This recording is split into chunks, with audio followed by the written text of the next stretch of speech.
Doctor గారు, thyroid and calcium ఇవి వింటూ ఉంటాం తరచుగా. ఎవరో ఒకరికి నాకు థైరాయిడ్ ప్రాబ్లం ఉందండి, లేదంటే కాల్షియం డెఫిషియన్సీ ఉందని ఇలా అంటూ ఉంటారు. అసలు ఫస్ట్ ఆఫ్ ఆల్ థైరాయిడ్ గ్రంథి ఏదైతే ఉందో మానవ శరీరంలో చేసేటువంటి పని ఏంటి? ఇది వచ్చి ఏంటంటే ఇది ఎండోక్రైన్ గ్లాండ్ అంటాం. సో మన బాడీలోని ఎండోక్రైన్ గ్లాండ్స్ అన్నీ కూడా అన్నింటినీ చూసుకునేది ఏంటంటే ఎర్త్ ఎనర్జీ అంటాం. అంటే మనం పల్స్ బ్యాలెన్సింగ్లో 5 ఎలిమెంట్స్ గురించి చూసాం కదా, అది ఎర్త్ ఎనర్జీ అంటాం. కానీ ఎర్త్ ఎనర్జీ అన్ని ఎలిమెంట్స్ని, అన్ని ఎండోక్రైన్ గ్లాండ్స్ని చూసుకుంటూ ఉన్నా కూడా ఒక్కొక్క ఎలిమెంట్కి ఒక్కొక్క ఎండోక్రైన్ గ్లాండ్స్ని సపరేట్ చేసి ఇస్తుంది. మళ్ళీ ఇప్పుడు pineal and pituitary glands work చేయాలి అంటే మనకు ఫైర్ ఎనర్జీ కరెక్ట్గా ఉంటే అవి వర్క్ చేస్తాయి. అలాగే ప్యాంక్రియాస్ అనే ఎండోక్రైన్ గ్లాండ్ వర్క్ చేయాలంటే ఎర్త్ ఎనర్జీ కరెక్ట్గా ఉండాలి. ఇప్పుడు థైరాయిడ్ గ్లాండ్ కరెక్ట్గా ఉండాలి అంటే మనకి ఎయిర్ ఎనర్జీ కరెక్ట్గా ఉండాలి. ఎయిర్ ఎనర్జీని మనం కరెక్ట్ చేస్తే థైరాయిడ్ గ్లాండ్ని కరెక్షన్ అయిపోతుంది. ఓకే. సో అలాగే వాటర్ ఎనర్జీని కరెక్షన్ చేస్తే అడ్రినల్ గ్లాండ్ కరెక్షన్ అయిపోతుంది. అడ్రినల్ కరెక్ట్గా ఉంటే కనుక మనకి ఇమ్యూనిటీ బాగుంటుంది అండ్ రీప్రొడక్టివ్ సిస్టమ్ బాగుంటుంది అనమాట. తర్వాత థైమస్ గ్లాండ్ బాగుండాలి అంటే వుడ్ ఎనర్జీ బాగుండాలి.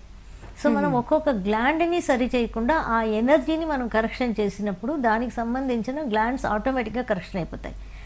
ఇప్పుడు థైరాయిడ్ అని అంటే మనకి హైపోథైరాయిడ్, హైపర్ థైరాయిడ్ రెండు ఉన్నాయి.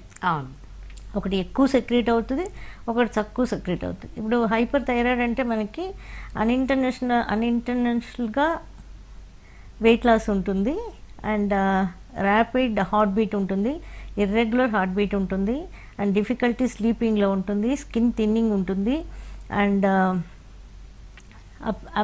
అపటైట్ చాలా ఎక్కువగా ఉంటుంది వీళ్ళకి, ఇర్రెగ్యులర్ మెన్స్ట్రుయేషన్ ఉంటుంది. హైపోథైరాయిడ్ అంటే చూస్తామంటే వెయిట్ గెయిన్ ఎక్కువ ఉంటుంది, కాన్స్టిపేషన్ ఉంటుంది, మజిల్ వీక్నెస్ ఉంటుంది, థిన్నింగ్ ఆఫ్ హెయిర్ ఉంటుంది, డిప్రెషన్ ఉంటుంది, ఎన్లార్జ్ థైరాయిడ్ గ్లాండ్ ఉంటుంది, డ్రై స్కిన్ ఉంటుంది. సో హైపర్కి ఈ రెండు తేడాలు ఉంటాయి. ఈ హైపర్కి హైపోకి ఏం తేడా అని మనం చూసుకుంటే ఇది ఎందువల్ల వస్తుంది అసలు అని అంటే ఇక్కడ మనకి ఏమనుకుంటాం అనంటే ఈ గ్లాండ్ సెక్రీషన్ సరిగ్గా లేదు అనుకుంటాం.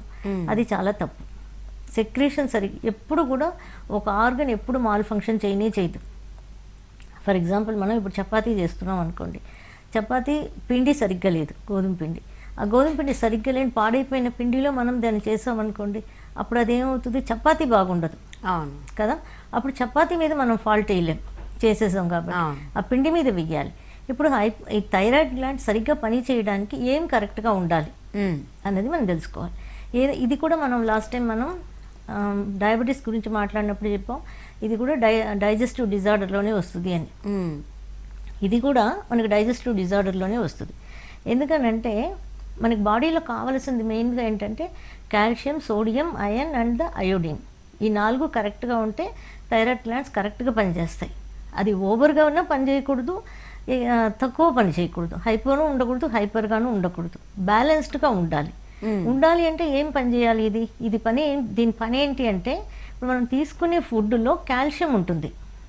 ఆ కాల్షియంని మనకి బాడీకి కావలసినంత కాల్షియంని బాడీ యూటిలైజ్ చేసుకుని మిగతా మిగులుతుంది కదా.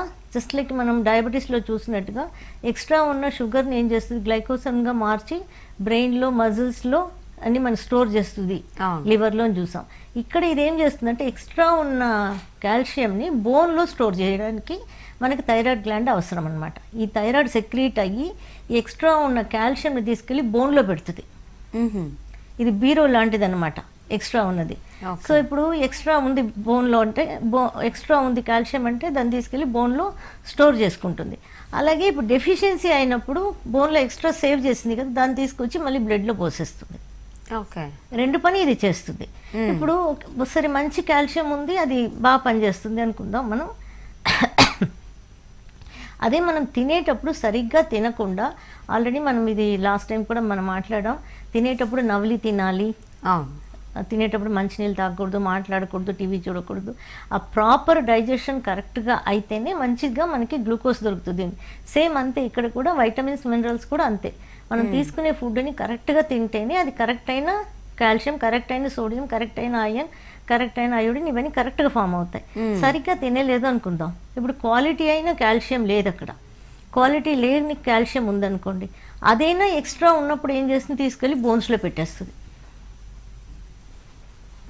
సో మంచి కాల్షియం ఉంటేను తీసుకెళ్లి పెడుతుంది, మంచి కాల్షియం లేకుండా ఉన్నాను తీసుకెళ్లి బోన్స్ లోనే స్టోర్ చేస్తుంది. ఇది బోన్స్ అనేది దీనికి బీరో లాంటిది సేవ్ చేయడానికి. ఓకే, సో ఇప్పుడు మంచి కాల్షియం ఉన్నప్పుడు అది ఓకే. ఇది క్వాలిటీ లెస్ కాల్షియం అనుకోండి, అది ఏమవుతుంది, బోన్స్ అన్ని మోకాళ్ళలో తీసుకెళ్లి పెట్టేస్తుంది. ఇంకా స్పైన్లో ఎక్కడెక్కడ బోన్ ఉందో అన్ని చోట్ల బోన్ రిలేటెడ్ అన్ని ప్రాబ్లం థైరాయిడ్ వల్ల వస్తాయి. ఓకే, రుమటాయిడ్ ఆర్థరైటిస్ కానీ, ఇంకా యాంక్లోసిస్ స్పాండిలైటిస్ కానీ, ఎనీథింగ్ రిలేటెడ్ టు బోన్ అనమాట. ఓకే, అది మనకి దీనివల్లే వస్తాయి, కాల్షియం వల్లే వస్తాయి. సో ఇప్పుడు క్వాలిటీ లెస్ కాల్షియం, మంచి కాల్షియం లేదు మనం తిన్న ఫుడ్లో, అప్పుడు అది ఏం చేస్తుంది, అది కూడా తీసుకెళ్లి బోన్లో పెట్టేస్తుంది. ఓకే, ఎక్స్ట్రా ఉండిపోయినాయి తీసుకెళ్లి పెట్టేస్తుంది. దానికేంటి, కాల్షియం ఉంటే అది సేవ్ చేసే బీరో వచ్చి బోన్స్ అనమాట. అప్పుడు మనకి కొద్ది రోజుల తర్వాత ఏమవుతుంది, ఇది మనకి క్వాలిటీ లెస్ కాల్షియం ఉంది కాబట్టి బోన్స్ బ్రిటిల్ అయిపోవడం కానీ, పడితే వెంటనే విరిగిపోవడం కానీ, రుమటాయిడ్ ఆర్థరైటిస్ కానీ, నార్మల్ ఆర్థరైటిస్ కానీ, దానికి ఏమైనా పేర్లు చెప్పుకుందాం, ఒక 100 రకాల ప్రాబ్లమ్స్ బోన్ రిలేటెడ్ వస్తాయి అన్నమాట. సో ఇప్పుడు మనకి బోన్ రిలేటెడ్ ప్రాబ్లమ్స్ రాకుండా ఉండాలి అంటే కాల్షియం కావాలి. కానీ ఇది ఎప్పుడు కూడా టాబ్లెట్స్ ద్వారా మనకి యూటిలైజ్ కానే కాదు.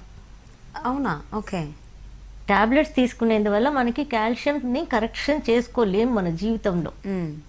అది ఫుడ్ ద్వారానే కరెక్షన్ అవ్వాలి. ఓకే, అంటే ఈ కాల్షియం డెఫిషియన్సీ కూడా మనం తీసుకునే ఆహారం వల్లే వస్తుంది.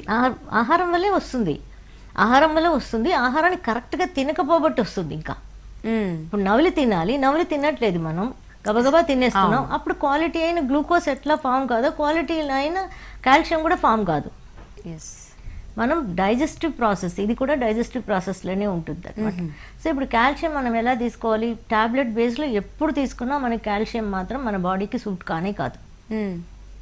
మనం ఏం తీసుకోవచ్చు, క్యారెట్లో ఎక్కువ ఉంది, అన్ని ఆకుకూరల్లో ఉన్నాయి కాల్షియం అనేది. ఇంకా ఎక్కువ ఉన్నది ఏంటంటే కరివేపాకు, పుదీనా, కొత్తిమీర. ఓకే, ఈ మూడిట్లో బాగున్నాయి. పచ్చిగా రెండు కరివేపాకు తిన్నా ఆ రోజుకంతా కావాల్సిన కాల్షియం వచ్చేస్తుంది మనకి. 2 ఆకులు చాలు కరివేపాకు. బాగా నవిలి, ఊరికలా మింగడం కాదు, నవిలి అది బ్లడ్ లో మిక్స్ అవ్వాలి కదా, నవిలి బాగా జ్యూస్ అయిపోయేలాగా మనం మింగామనుకోండి, దాన్ని 2 కరివేపాకు తీసుకుంటే ఆ రోజు కావాల్సిన కాల్షియం దొరికిపోతుంది. ఓకే, పచ్చిగా. కానీ కాల్షియం డెఫిషియన్సీ అంటే కాల్షియం టాబ్లెట్లు ఉదయం లేకపోతే సాయంత్రం లేదా రాత్రి కాల్షియం టాబ్లెట్స్ వేసుకుంటే బాడీ అబ్జార్ప్షన్ అనేది ఉండదు మనకి. దాని బయట నుంచి తీసుకున్న ఆ టాబ్లెట్ బేస్ని ఎప్పుడు కూడా మన బాడీ అబ్జార్బ్ చేసుకోదు అనమాట.